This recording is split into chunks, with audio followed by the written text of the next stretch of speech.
தஞ்சாவூர்ல ஒருத்தநாடு அப்படின்ற ஒரு இடத்துல கஞ்சா அடிச்சுட்டு பாலியல் வன்கொடுமை வந்து கூட்டு பாலியல் வன்கொடுமை பண்ணியிருக்கானுங்க. இவனுங்க யார் அப்படின்னா உதய ஐயா இருக்காரு இல்லையா, டெப்டி சிஎம், அவரோட ரசிகர் மன்றத்தில் அவர் நடிக்கிற நடிப்பு ரசிகர் மன்றம் வேற, அது ஒரு கேடு.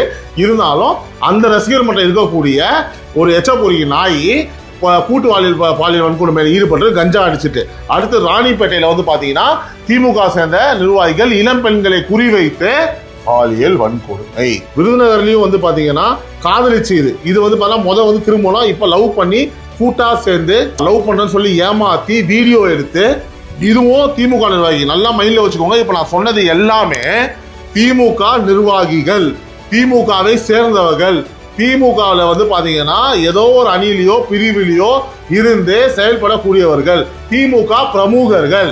இது எல்லாமே நியூஸா வந்தது, மேனிபுலேஷன் கிடையாது.